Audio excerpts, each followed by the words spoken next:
Allah. Nama yang menunjuk pada dua hal sekaligus.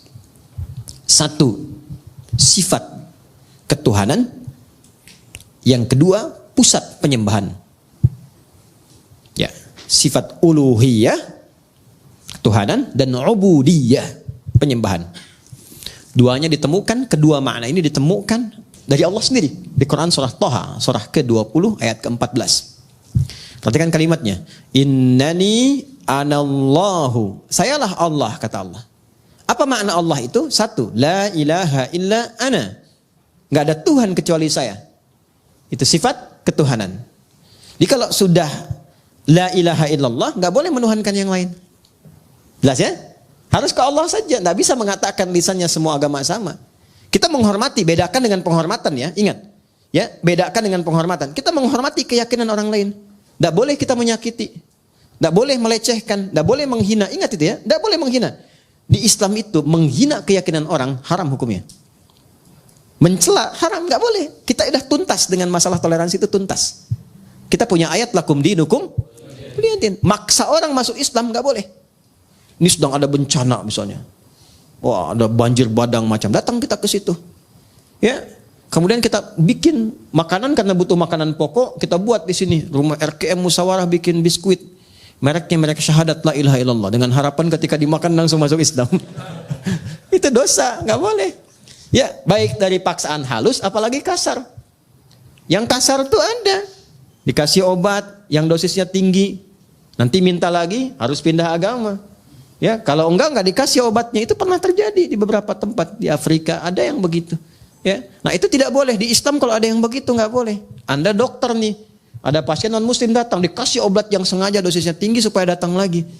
Dan tergantung kepada Anda. Syahadat dulu, kalau nggak syahadat nggak saya suntik. Ya kan, dosa itu. Ya, nggak boleh. Ya, atau misalnya mengada-ngada. Ya, oh wudu deh Pak, kalau Bapak wudu minum obat ini langsung sembuh. Padahal memang obatnya harus itu misalnya. Itu dosa. Nggak boleh. Islam itu indah. Islam itu indah. Balik ke sini ya. Nah, Allah satu sifat ketuhanan. Kedua, ubudiyah. La ilaha illa ana fa'budni. Sembah saya. Ya. Sembah itu sifat ibadah. Makanya kalau kita baca bismillah, ada Allahnya di situ, maka kita niatkan semua perbuatan jadi ibadah. Otomatis itu. Apapun itu. Naik kendaraan, makan, minum, kerja. Bismillah. Sepanjang nama Allah disertakan jadi ibadah. Jadi jangan dipahami ibadah itu aspeknya ritual saja. Tidak. Semua kegiatan itu ibadah. Wa ma khalaqtul jinna wal insa illa liya'budun. Adz-Dzariyat ayat 56. Tidaklah kuciptakan semua jin dan manusia kecuali menjadikan semua aktivitas ibadah. Nah, dalam ibadah itu rasakan ketuhanan Allah. Niatkan untuk Allah. Niatkan lillah. Itu yang dimaksud ikhlas. Maka di surat Ikhlas dibuka dengan kata Allah. Qul huwallahu. Tujukan lillah. Kalau sudah ditujukan karena Allah, pertama memberikan ketenangan pada jiwa. Kedua, nggak ada kecewa. Ada kecewa. Antum ikut tender. Diniatkannya untuk proyek gitu-gitu aja. Seharusnya antum yang menang. Kualifikasinya antum yang dapat. Tapi diserobot orang lain. Kecewa antum. Kenapa begini? Kenapa begitu? Tapi ketika Anda lihat kan, lillah, saya mau ibadah, mau gini. Ya, begitu diambil orang, Allah mungkin punya hikmah lebih baik. Saya ikhtiarkan nggak dapat, ya sudah. Ya, ada tanggung jawab, dia begini, begitu. Itu nikmatnya lillah tuh begitu. Untuk merawat nih ya, teman-teman santri begini. Tiba-tiba ada perilaku yang nggak sesuai dengan harapan antum. Bisa kecewa. Saya rawat-rawat, saya begini, begitu. Ternyata perlakuan kamu begini. Padahal yang menitipkan rezeki juga Allah. Yang menetapkan dia hadir di sini Allah. Ya kan?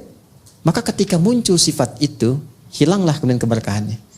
Tapi ketika semua diniatkan karena Allah, maka ada sifat bijak, tenang hati kita bisa membaca, oh ini, itulah tadabbur. Mungkin maknanya begini ya. Dia dititipkan supaya memotivasi kita lebih memberikan perhatian lagi. Kemudian perhatian itu tiba-tiba anaknya bisa berubah.